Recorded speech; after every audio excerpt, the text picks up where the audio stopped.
विद्यार्थी मित्रांनो, 12वी तर्कशास्त्र विषयाच्या ई तासिकेमध्ये आपले सर्वांचे हार्दिक स्वागत आहे। विद्यार्थी मित्रांनो, आपण मागील तासिकेमध्ये विधान विरोध या मुद्द्याचा अभ्यास केलेला आहे। त्याअंतर्गत आपण AEIO या विधानांमध्ये येणारा जो विरोध आहे, मग तो विरोध विपरीत विरोध असेल, मग तो विरोध उपविरोध किंवा अर्धविपरीत विरोध असेल, मग तो विरोध उपाश्रित विरोध असेल किंवा तो व्याघातक विरोध असेल, याचा अभ्यास आपण मागील तासिकेत केलेला आहे। आजच्या तासिकेमध्ये आपणास अतिशय महत्वाचा असा आणि सुलभ सोपा सरळ असा मुद्दा अभ्यासायचा आहे, ज्याचा संबंध परिवर्तन आणि प्रतिवर्तन याच्याशी आहे। आपण आजच्या तासिकेमध्ये अव्यवहित अनुमानाचा जो दुसरा प्रकार आहे, ज्याचं नाव निष्कर्षण असा आहे, याचा अभ्यास आपणास आजच्या तासिकेत करावायचा आहे। निष्कर्षण। आता निष्कर्षण याला आपल्या पुस्तकामध्ये दुसरे एक नाव दिलेले आहे, ज्याला आपण उत्कर्षण असंही म्हणतो, या मुद्द्याचा अभ्यास आपणास आजच्या तासिकेत करावायचा आहे। आता निष्कर्षण हा अव्यवहित अनुमानाचा प्रकार आहे, हे आपणास माहित आहे। अव्यवहित अनुमानाचा जो प्रकार निष्कर्षण किंवा उत्कर्षण आहे, त्यात आपण काय करतो की ज्यात निष्कर्ष विधान हे, लक्षपूर्वक ऐका, ज्यात निष्कर्ष विधान हे आधार विधानाच्या उद्देश्यपद व विधेयपदात अदला बदल करून काढलेला असतो। आपण विधानामध्ये असलेली दोन पदे पाहिलेली आहेत, एक उद्देश्यपद आणि दुसरे विधेयपद। उद्देश्यपद कशाला म्हणतो? विधानामध्ये ज्याच्या संबंधी माहिती आलेली असेल त्याला उद्देश्यपद म्हणतो, आणि विधानामध्ये उद्देश्यपदाविषयी जे सांगितलेलं असेल, जे कथन केलेलं असेल, जे विश्लेषित केलेलं असेल, जी माहिती दिलेली असेल, त्याला आपण विधेयपद असं म्हणतो। मग ज्यामध्ये निष्कर्ष विधान हे आधार विधानातील उद्देश्यपद व विधेयपद यांची अदलाबदल करून काढला जातो, त्याला आपण काय म्हणतो? निष्कर्षण असं म्हणतो। आता आधार विधान जर सत्य असेल, निष्कर्षणामध्ये जर आधार विधान सत्य असेल तर त्याचा निष्कर्षही सत्य असतो। जर युक्तिवादातील आधार विधान सत्य असेल निष्कर्षणामध्ये, तर त्या युक्तिवादातील निष्कर्षही काय असतो? सत्य असतो। आणि जर निष्कर्ष असत्य असेल तर आधार विधानही असत्य असते। जर निष्कर्ष असत्य असेल तर आधार विधान सुद्धा काय असते? असत्य असते। निष्कर्षणाचे एकूण तर्कशास्त्रामध्ये 7 प्रकार आहेत। निष्कर्षणाचे म्हणजेच उत्कर्षणाचे एकूण किती प्रकार आहेत विद्यार्थी मित्रांनो? 7 प्रकार आहेत।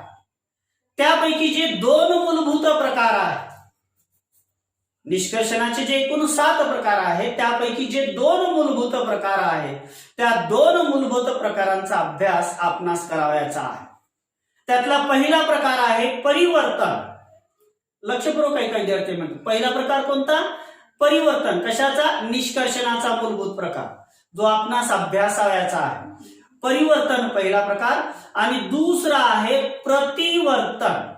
परिवर्तन आणि दुसरा प्रकार प्रतिवर्तन, असे 2 निष्कर्षणाचे मूलभूत प्रकार आपणास अभ्यासावयाचे आहेत, आणि त्यावर आधारित आपणास दिलेल्या विधानांचे परिवर्तन आणि प्रतिवर्तन करावयाचे असते।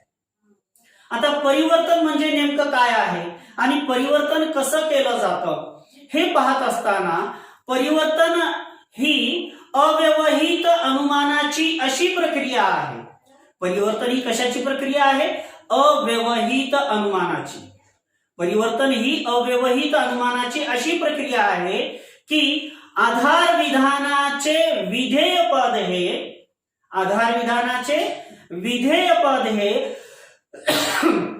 निष्कर्ष विधानाच्या आधार विधानाचे लक्षपूर्वक ऐका, आधार विधानाचे विधेय पद हे निष्कर्ष विधानाच्या उद्देश्य पदाच्या जागी लिहिले जाते.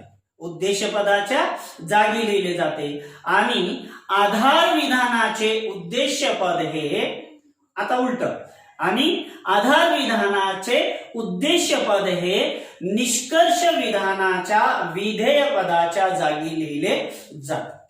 म्हणून परिवर्तनात उद्देश्य पद आणि विधेय पद, म्हणून परिवर्तनामध्ये उद्देश्य पद आणि निष्कर्ष पद म्हणजे विधेय पद यांची अदलाबदल केली जाते.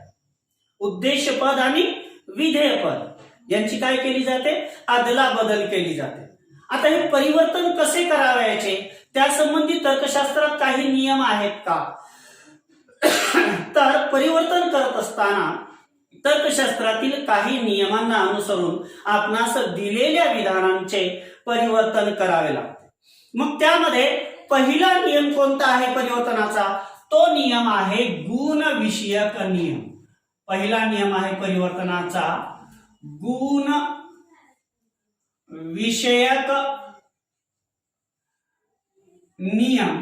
हा परिवर्तनाचा पहिला नियम आणि तो नियम काय आहे, कसा आहे याचा अभ्यास आपण करूया. अतिशय सुलभ आहे, थोडस आपणास लक्ष द्यावयाची गरज आहे, यात काहीही अवघड नाही. आता गुण विषयक नियम काय आहे की निष्कर्षाचा गुण आधार विधानासारखाच असला पाहिजे. निष्कर्षाचा जो गुण आहे, युक्तिवादातील निष्कर्षाचा गुण हा आधार विधानासारखाच असला पाहिजे.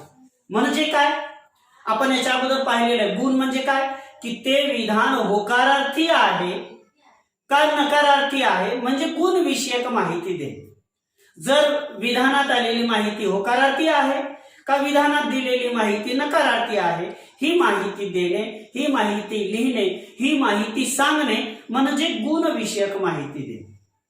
मग आता मी काय म्हणत आहे पहा की निष्कर्षाचा गुण हा आधार विधानासारखाच असला पाहिजे. म्हणजे आधार विधानाचा जो गुण आहे तो निष्कर्षाचा गुण असला पाहिजे. म्हणजे काय की जर आधार विधान अस्तित्वाची असेल, जर युक्तिवादातील आधार विधान काय असेल? अस्तित्वाची असेल. म्हणजे काय असेल? होकारार्थी असेल. तर सांगा बरं निष्कर्षही कसा असला पाहिजे? अस्तित्वाचीच असला पाहिजे. निष्कर्ष कसा असला पाहिजे? होकारार्थीच असला पाहिजे. कधी? जर युक्तिवादातील आधार विधान काय असेल? अस्तित्वाची असेल तर त्या युक्तिवादाचा निष्कर्ष देखील कसा असला पाहिजे? अस्तित्वाचीच असला पाहिजे, म्हणजे होकारार्थीच असला पाहिजे. आणि जर आधार विधान नास्तिवाची असेल, नास्तिवाची असेल म्हणजे नकारार्थी असेल, तर त्या युक्तिवादाचा निष्कर्ष हा सुद्धा नकारार्थी म्हणजे नास्तिवाचीच असला पाहिजे. म्हणजे पहा, युक्तिवादातील आधार विधान अस्तित्वाची, होकारार्थी, तर निष्कर्ष सुद्धा अस्तित्वाची आणि होकारार्थीच असला पाहिजे. आणि जर युक्तिवादाचा आधार विधान नास्तिवाची, नकारार्थी असेल तर निष्कर्ष सुद्धा नास्तिवाची म्हणजेच नकारार्थी असला पाहिजे. हा परिवर्तन करत असतानाचा गुण विषयक नियम आहे. हा परिवर्तन करत असतानाचा कोणता नियम आहे? गुण विषयक नियम आहे. आता दुसरा नियम पाहूया, व्याप्तीचा नियम. दुसरा नियम कोणता अभ्यासायचा आपणास? व्याप्तीचा नियम. व्याप्तीचा नियम, गुण विषयक नियम या संबंधी आपणास लक्षात आला असेल. आधार विधान अस्तित्वाची म्हणजेच होकारार्थी, तर निष्कर्ष सुद्धा अस्तित्वाची, होकारार्थीच असलं पाहिजे.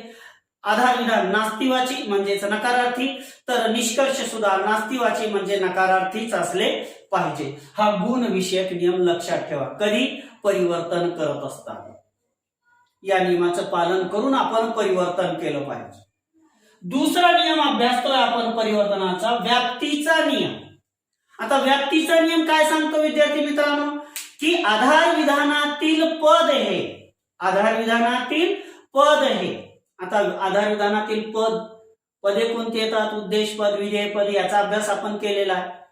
तर व्याप्तीचा नियम काय सांगतो, की आधार विधानातील पद वितरित झालेले नसेल, आधार विधानातील पद वितरित झालेले नसेल, डिस्ट्रीब्यूट झालेले नसेल, तर ते पद निष्कर्षामध्येही वितरित होत नाही. जर आधार विधानातील पद वितरित झालेले नसेल तर तेच पद निष्कर्षातही वितरित होत नाही. आणि जर एखादे पद आधार विधानात अव्याप्त असेल, जर एखादे पद विधानातील एखादे पद आधार विधानात काय असेल, अव्याप्त असेल, तर निष्कर्षामध्येही ते पद अव्याप्तच असले पाहिजे. आधार विधानात एखादे पद अव्याप्त आहे तर ते पद अव्याप्त असलेले निष्कर्षात सुद्धा ते पद कसे असले पाहिजे, अव्याप्तच असले पाहिजे. हा व्याप्तीचा नियम आहे. हे आपण परिवर्तन करत असताना लक्षात ठेवलं पाहिजे.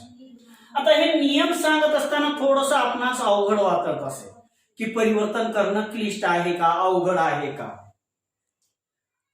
बिलकुल नाही, अतिशय सोपं आहे. त्यासाठी आपण काय करूया, परिवर्तनाचे स्वरूप काय असते ते पाहूया आपण. परिवर्तनाचे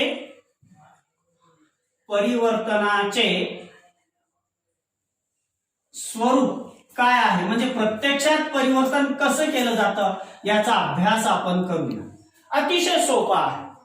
आता परिवर्तन करत असताना, प्रत्यक्षात परिवर्तन करत असताना 4 विधानं लक्षात ठेवा. ए विधान, सर्व अस्तित्वाची विधान, ज्यात सर्वांसंबंधी होकारार्थी माहिती आलेली असते. दुसरं ई विधान, जे सर्व नास्तिवाची विधान, ज्यात सर्वांसंबंधी नकारार्थी माहिती आलेली असते. तिसरं विधान आय विधान, ज्यात काही संबंधी होकारार्थी माहिती आलेली असते. चौथं विधान ओ विधान, जे विशेष नास्तिवाची, म्हणजे ज्यात काही संबंधी नकारार्थी माहिती आलेली असते. अशी एकूण 4 विधाने लक्षात ठेवा. ए, ई, आय, ओ ही 4 विधाने लक्षात ठेवा. आता 4 विधानांपैकी एकेका विधानाचं परिवर्तन कसं केलं जातं याचा अभ्यास आपण करूया. आपण सुरुवातीला घेऊया पहिलं विधान, ए विधानाचे परिवर्तन. ए विधानाचे परिवर्तन. आपण सध्या परिवर्तन अभ्यासतो. परिवर्तन, प्रतिवर्तन नाही. आणि परिवर्तनामध्ये काय केलं जातं, उद्देश्यपद, विधानातील उद्देश्यपद आणि विधेयपद यांची अदलाबदल केली जाते. म्हणजे काय केलं जातं, उद्देशपद विधेयपदाच्या जागी जातो आणि विधेयपद हा कशाच्या जागी येतो, उद्देशपदाच्या जागी. कशामध्ये, परिवर्तन करत असतात. आता ए विधानाचे परिवर्तन हे आय विधानामध्ये होते. ए विधानाचे परिवर्तन कशामध्ये होते, आय विधानामध्ये होते. एक उदाहरण आपल्या पुस्तकात जे दिलेलं आहे ते आपण या ठिकाणी घेऊया. सर्व गुलाब लाल आहे. एक उदाहरण घेतो मी या ठिकाणी. सर्व गुलाब लाल आहे. आता पहा, हे ए विधान आहे. हे ए विधान काय आहे, कारण यामध्ये सर्वांसंबंधी होकारार्थी माहिती आलेली आहे, म्हणून हे ए विधान आहे. आता या ए विधानाचे परिवर्तन कशामध्ये होतं, ए विधानाचे परिवर्तन आय विधानात होतं असं म्हटलं, नियम आहे. मग ए विधानाचे परिवर्तन आय विधानात होते. मग आपणास परीक्षेत असं विधान दिलेलं आहे, आपण विधान ओळखलं, ए विधान आहे, याचं परिवर्तन करावायचं आहे. सूचना लिहिली आपण, परिवर्तन करतोय, परिवर्तन लिहिलं. त्याच्यासमोर थोडस बाण द्या, रेषा द्या आणि त्याचं परिवर्तन, एचं परिवर्तन कशामध्ये होतं, आय विधानामध्ये होतं. म्हणजे याच विधानाला आय विधानामध्ये रूपांतरित करून लिहिणे म्हणजे काय करणे, त्याचं परिवर्तन करणे होतं. मग या विधानाला आय विधानात रूपांतरित करा म्हणजे आपणास परिवर्तन केलं असं होतं. मग आय विधान म्हणजे कोणते विधान की ज्यामध्ये काही संबंधी होकारार्थी माहिती असते. मग हे परिवर्तन करत असताना यातील उद्देश्यपद आणि विधेयपद यांची अदलाबदल करायला विसरू नका. यांची अदलाबदल करायला विसरायचं नाही. आता उद्देश्यपद कोणता ओळखा आपण, सहज सुलभ आहे. कोणाविषयी माहिती आहे या विधानामध्ये, सर्व गुलाब लाल आहे. कोणाविषयी माहिती आहे, ज्याच्याविषयी माहिती आलेली असेल ते या विधानातील काय होईल, उद्देश्यपद होईल. गुलाबाच्या फुलाविषयी माहिती आलेली उद्देश्यपद होईल. गुलाबाच्या फुलाविषयी काय माहिती आलेली आहे ते आपलं विधेयपद. म्हणजे उद्देशपदाविषयी काय माहिती आहे की ते लाल आहेत ही माहिती आलेली आहे. म्हणजे लाल हे आपलं काय आहे, विधेयपद आहे. मग आता परिवर्तन करत असताना मी आपणास काय म्हटलं, ए विधानाचे परिवर्तन कशात होईल, आय मध्ये होईल. बरोबर. आता आय मध्ये करत असताना सर्व हा शब्द राहील का या ठिकाणी, बिलकुल नाही. सर्वच्या ऐवजी काय होईल, काही. काळजीपूर्वक पहा, शांत वृत्तीनं पहा, काही. आता परिवर्तन करत असताना उद्देशपद आणि विधेयपद यांची काय करायची आपणास, अदलाबदल. म्हणजे विधेयपद हा उद्देशपदात आणायचा आणि उद्देशपद हा विधेयपदात न्यावायचा. काही, सर्वच्या ऐवजी काय आलं, काही. का केलं सर्वच्या ऐवजी काही, कारण ए विधानाचे परिवर्तन कशात होते, आय विधानात होते. का होते, तर्कशास्त्राचा नियम आहे. शेख सरच्या म्हणण्यामुळे, चौधरी सरच्या म्हणण्यामुळे नाही, कारण तो तर्कशास्त्राचा नियम आहे की ए विधानाचे परिवर्तन आय विधानात होते. आता विधेयपद काय, लाल, तो आला अलीकडं अदला बदल करायला, काही लाल. आता थोडस थांबूया. गुलाब हे काय आहे, फळ आहे का, एखादी वस्तू आहे का, एखादे वृक्ष आहे का, एखादे फूल आहे. गुलाब हे फूल आहे, लक्षात आलं. मग लालला जोडून एक शब्द जोडायचा आपणास ज्याच्या समज माहिती आहे, काही लाल फुले. काही लाल फुले. फुले शब्द का घेतला, कारण हे गुलाब काय आहे, फळ आहे का, वस्तू आहे का, फुले आहे, फुले, म्हणून त्याच्याशी संबंधित असणारा शब्द घेतला, काही लाल फुले. विधेयपद आलं उद्देशपदाच्या ठिकाणी. आता उद्देशपद कुठं जाईल, विधेयपदाच्या ठिकाणी. काय होईल, गुलाब पुढे येईल, काही लाल फुले गुलाब. गुलाब आहेतला आहेतच राहील, गुणामध्ये काहीही बदल होत नाही. आता पहा, ए विधानाचे परिवर्तन आय विधानात, काही संबंधी होकारार्थी माहिती, काही संबंधी होकारार्थी माहिती आली का, म्हणजे आपण परिवर्तन बरोबर केलेलं आहे, यात काहीही चुकलेलं नाही. ए विधानाचे परिवर्तन आय विधानात केले. ते परिवर्तन करत असताना उद्देशपद आणि विधेयपद यांची अदलाबदल केली.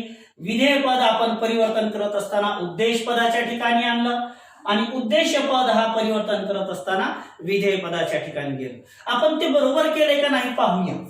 आता या विधानामध्ये, परिवर्तन केलेल्या विधानामध्ये कोणाविषयी माहिती आहे, लाल फुले. हे काय झालं, उद्देशपद. काय माहिती आहे, गुलाब. हे काय झालं, विधेयपद. पहा, उद्देशपद विधेयपदात गेला, विधेयपद उद्देशपदात आला, म्हणजे परिवर्तन आपण अचूकपणे केलेलं आहे असा त्याचा अर्थ होतो.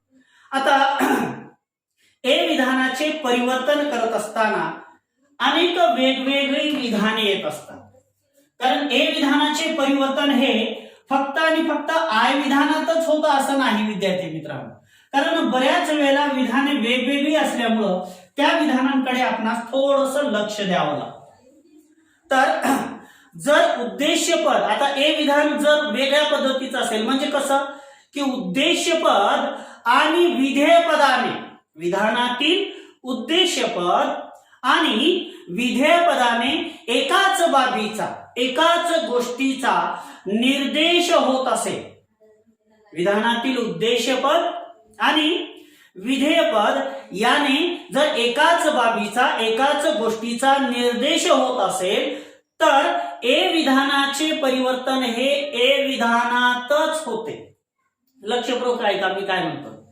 विधानातील उद्देशपद आणि विधेयपद हे दोन गोष्टी, ही दोन पदे जर एकाच गोष्टीचा निर्देश करत असतील, एकाच बाबीचा निर्देश करत असतील तर ए विधानाचे परिवर्तन हे ए विधानातच होत असते.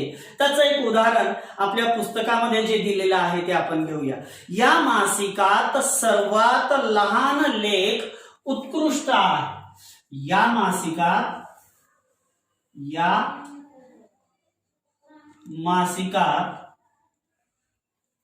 सर्वात लहान लेख उत्कृष्ट आहे.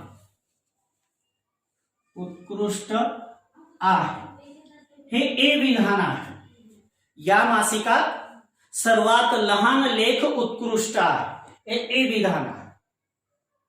आता याचं परिवर्तन ए विधानातच होतं. का होतं? याचं कारण असं आहे की या विधानातील उद्देश्यपद आणि विधेयपद हे एकाच बाबीचा निर्देश करत आहे, एकाच गोष्टीचा निर्देश करत आहे. म्हणून या ए विधानाचे परिवर्तन ए विधानातच होते. काय होईल मग?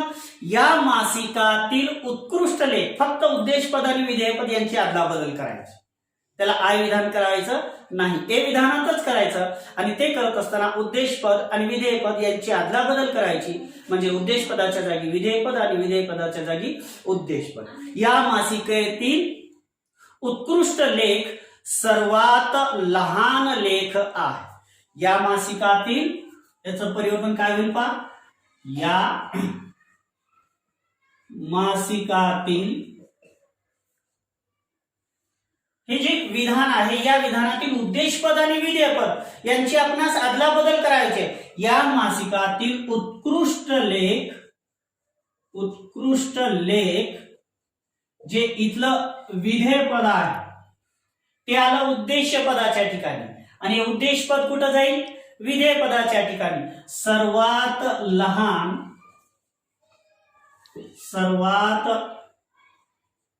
लहान लेख आहे. अशा पद्धतीने ए विधानाचे परिवर्तन ए विधानातच केलेले आहे. जेव्हा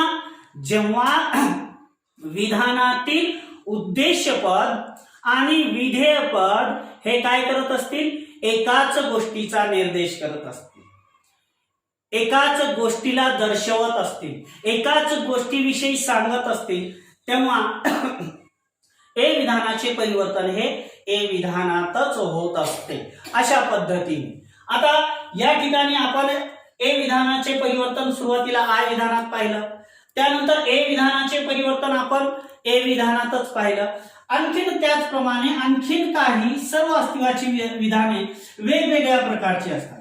काही अस्तित्वाची विधानामध्ये व्याख्या आलेली असते, त्यावेळेला आपण त्या विधानांचं परिवर्तन कसे करायचे? मग तेव्हा जेव्हा विधेयपद हे उद्देशपदाची व्याख्या म्हणून, की एखाद्या विधानामध्ये, एखाद्या सर्व अस्तित्वाची विधानामध्ये, एखाद्या ए विधानामध्ये विधेयपद हे उद्देशपदाची व्याख्या म्हणून किंवा उद्देशपदाच्या विशिष्ट गुणाचा निर्देश करणारे असते. मी काय म्हणतोय की जेव्हा एखादं ए विधान, म्हणजेच जेव्हा एखादे सर्व अस्तित्वाची विधान हे कसे असते की तिथं उद्देशपदाची व्याख्या म्हणून आलेलं असतं किंवा उद्देशपदाच्या एखाद्या विशिष्ट गुणाचा निर्देश केलेला असतो, तेव्हा ए विधानाचे परिवर्तन हे ए विधानातच केले जाते. ए विधानाचे परिवर्तन अशा वेळेला आय विधानात करायचे नाही. आपल्या पुस्तकात उदाहरण दिलेलं आहे, मनुष्य हा विचारशील प्राणी आहे. उदाहरण काय दिलंय आपणास? मनुष्य हा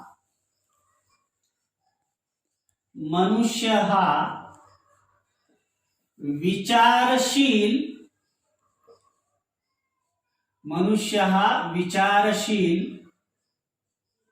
प्राणी आहे, हे विधान. आता याचं परिवर्तन पहा. याच्यात व्याख्या आलेली आहे विद्यार्थी मित्रांनो.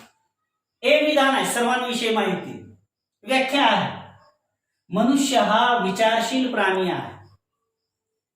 म्हणजे उद्देशपदाविषयी विशिष्ट गुण सांगितलेला आहे. उद्देशपद मनुष्य, त्याच्याविषयी विशिष्ट गुण सांगितलेला आहे, उद्देश पदाची व्याख्या दिलेली आहे. म्हणून या ए विधानाचे परिवर्तन आय विधानात नव्हता, ए विधानातच होते. आणि हे करत असताना मात्र आपण विधेय पद आणि उद्देश पद यांची अदलाबदल करावयाची आहे. हे उद्देश पद आहे आणि हे विधेय पद आहे, यांची अदलाबदल करावयाची आहे. म्हणजे आपण त्या ठिकाणी परिवर्तन केलं असा अर्थ होतो. मग काय होईल? विचारशील प्राणी म्हणजे विचारशील प्राणी म्हणजे आता उद्देशपद विधेयपदात येईल. काय होईल? मनुष्य होय. विचारशील प्राणी म्हणजे मनुष्य होय.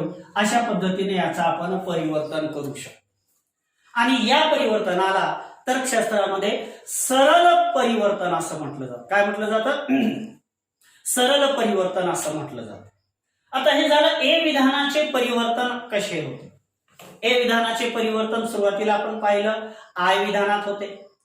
त्यानंतर आपण जर ए विधान विशिष्ट पद्धतीचे असेल की ज्या विधानामध्ये उद्देश पदाच्या एखाद्या गुणाचा निर्देश केलेला असेल किंवा उद्देश पदाची व्याख्या सांगितलेली असेल, असे दोन प्रकारची विधानं पाहिली, अशा वेळेला मात्र त्या ए विधानाचं परिवर्तन हे ए विधानातच होत असतं. आणखीन थोडंसं आपणास सोपं जाईल ज्यावेळेस मी यावरची आधारित असणारी विधाने प्रत्यक्षात परिवर्तन आणि प्रतिवर्तन आपणास करून दाखवेल. काहीही आपणास अवघड जाणार नाही. आता दुसरं विधान आपलं घ्या. दुसरं कोणतं? ए विधानानंतर ई विधानाचे परिवर्तन. ई विधानाचे परिवर्तन. आता ई विधानाचे परिवर्तन ई विधानातच होते. ई विधानाचे परिवर्तन ई विधानातच होते. फक्त ते परिवर्तन करत असताना आपणास काय करावं लागेल? सुरुवातीला सांगितलेलं उद्देश पद हा विधेय पदाच्या जागी जाईल आणि विधेय पद हा उद्देश पदाच्या जागी जाईल आणि ई विधानाला ई विधानात राहतं. हे ई विधानाचे परिवर्तन कशात होत असते? ई विधानातच होत असते. आता एक उदाहरण आपल्या पुस्तकात दिलेलं आहे. एकही भेंडी पालेभाजी नसते. उदाहरण काय दिले पहा? एकही भेंडी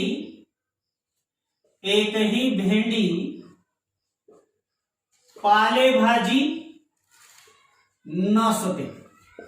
हे ई विधान आहे. सर्वांसंबंधी नकारार्थी माहिती ई विधान. आता या ई विधानाचे परिवर्तन कशात होईल? ई विधानातच होते. फक्त ते करत असताना विधानामध्ये आलेले जे उद्देश पद आहे आणि विधेय पद आहे यांची अदलाबदल होते. म्हणजे विधेय पद हा उद्देश पदाच्या ठिकाणी येतो आणि उद्देश पद हा विधेय पदाच्या ठिकाणी जातो. म्हणजे ई विधानाचं परिवर्तन ई विधानातच केलं असं.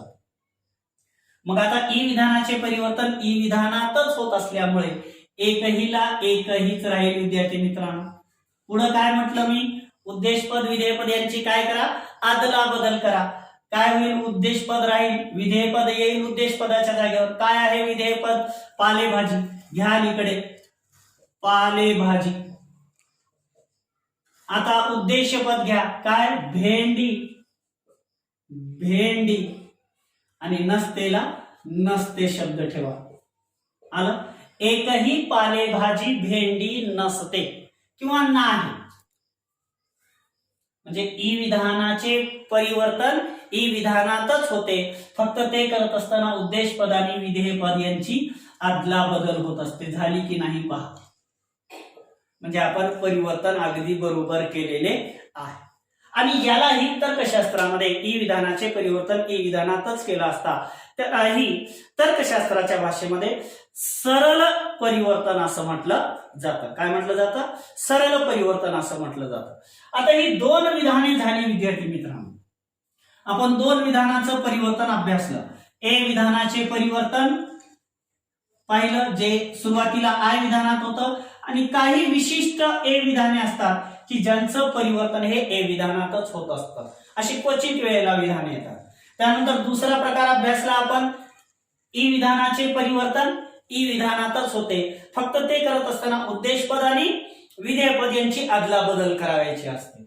आता तिसरं विधान घ्या. कोणतं आहे? ए विधान झालं, ई विधान झालं. तिसरं कोणतं विधान विद्यार्थी मित्रांनो? आय विधान. आय विधानाचे परिवर्तन. आय विधानाचे परिवर्तन हे तर्कशास्त्रानुसार आय विधानातच होते. आय विधानाचे परिवर्तन हे कसे होते? आय विधानातच होते आणि याला ही सरळ परिवर्तन असं म्हटलं जातं. म्हणजे आय विधानाचं परिवर्तन करत असताना आय विधानातच करतो, फक्त ते करत असताना काय करणार? उद्देश्यपद आणि विधेयपद या दोन पदांची अदलाबदल आपणास करावी लागते. आता आपल्या पुस्तकात दिलेलं जे उदाहरण आहे ते उदाहरण कसं आहे? काही अभिनेते नर्तक असतात. काही अभिनेते नर्तक असतात. काही अभिनेते नर्तक असतात. हे काही संबंधी होकारार्थी माहिती. आय विधानाचे परिवर्तन कशात होईल? आय विधानातच होईल. आता अगोदर उद्देशपद विधेयपद यांची अदलाबदल करण्याच्या अगोदर उद्देशपद कोणतं आहे पहा. कोणाविषयी माहिती आहे? अभिनेते. हे आहे उद्देशपद. काय माहिती आहे अभिनेत्याविषयी म्हणजे उद्देशपदाविषयी? नर्तक म्हणजे नर्तक हे आहे विधेयपद. मग आय विधानामध्ये परिवर्तन करत असताना फक्त या दोन गोष्टींची, दोन पदांची अदलाबदल करायची आहे. विधेयपद येईल उद्देशपदाच्या जागेवर आणि उद्देशपद जाईल विधेयपदाच्या जागेवर. काय होईल पहा? काही विधेयपद अलीकडे, काही नर्तक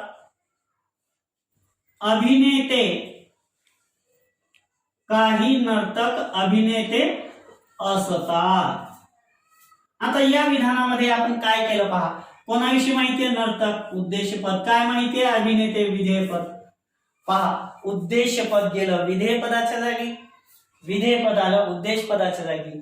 आय विधानाला आय विधानच राहिलं. म्हणजे आपण जे आय विधानाचं परिवर्तन आय विधानात केलेलं ते अचूकपणे केलेले आहे. अशा पद्धतीने आय विधानाचे हे जे परिवर्तन आपण तर्कशास्त्रात करतो त्यालाही एक विशिष्ट नाव आहे, सरळ परिवर्तन असं म्हटलं जातं.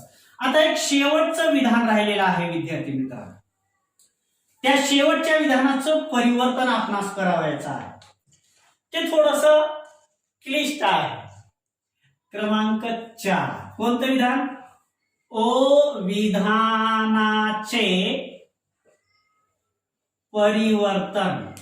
ओ विधानाचे परिवर्तन कशात होते? आपण याच्यानुसार जर पाहिलं तर आपण पटकन म्हणाल ओ विधानाचे परिवर्तन ओ विधानातच होते. चुकीचा आहे. ओ विधानाचे परिवर्तन होत नाही. तर्कशास्त्राच्या नियमानुसार ओ विधानाचे परिवर्तन शक्य नसते. कारण का? ओ विधानाचे परिवर्तन का करता येत नाही?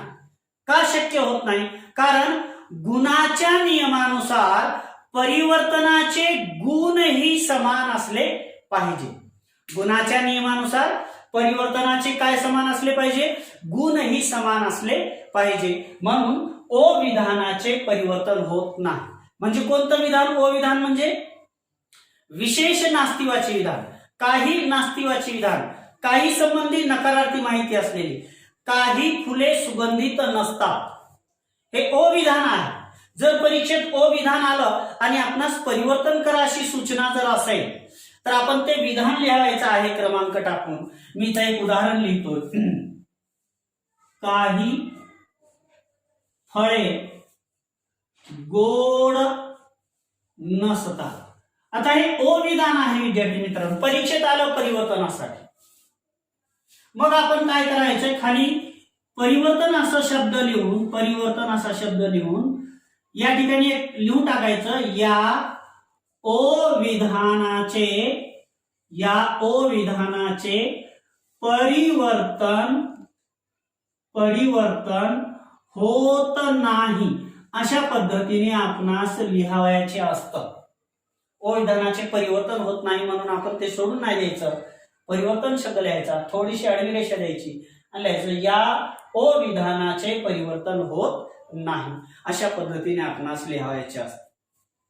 आता परिवर्तन करत असताना हे परिवर्तनाचे 4 विधानामध्ये कसे होतात? ए विधानाचे परिवर्तन आय विधानात, ई विधानाचे परिवर्तन ई विधानात, आय विधानाचे परिवर्तन आय विधानात आणि ओ विधानाचे परिवर्तन होत नाही. फक्त परिवर्तन करत असताना विधानातील उद्देशपद आणि विधेयपद या 2 पदांची अदलाबदल आपणास करावयाची आहे. उद्देशपदा विधेयपदाच्या जागी जाईल आणि विधेयपदा उद्देशपदाच्या जागी जाईल. एवढी एक गोष्ट लक्षात ठेवा. आणि ज्यावेळेस आपण प्रत्यक्षामध्ये यावर आधारित उदाहरणे घेऊन परिवर्तन आणि प्रतिवर्तन घेऊ त्यावेळेस आपणास आणखीन थोडंसं सुलभ वाटेल. आपल्या स्वाध्यायामध्ये जी काही उदाहरणे दिलेली आहेत पाठाच्या शेवटी त्यातली आपण बरीच उदाहरणे घेऊया आणि त्यातून आपणास परिवर्तन हा भाग सुलभ होईल. याची आपण एक सराव पुढील तासिकेमध्ये करूया. या पुढील तासिकेमध्ये प्रतिवर्तन कसं केलं जातं या संबंधीची माहिती आपणास दिली जाईल. आजच्या तासिकेशी संबंधित आपणास काही अडचण असेल तर माझ्या विद्यार्थी मित्रांनी माझ्या YouTube चॅनलच्या चॅटबॉक्समध्ये आपल्या अडचणी मला पाठवाव्या. आपल्या अडचणींचे समाधान करणे हे माझे आद्य कर्तव्य आहे. आणि जर या व्हिडिओच्या माध्यमातून परिवर्तन कसं केलं जातं ही गोष्ट आपणास सुलभ होत असेल, सोपी वाटत असेल तर आपल्याच शिक्षकाच्या YouTube चॅनलला आपण सबस्क्राईब करावे. आजच्या तासिकेसाठी माझ्या सर्व विद्यार्थी मित्रांच्या अनमोल अशा सहकार्यासाठी आपले खूप खूप धन्यवाद, आभार.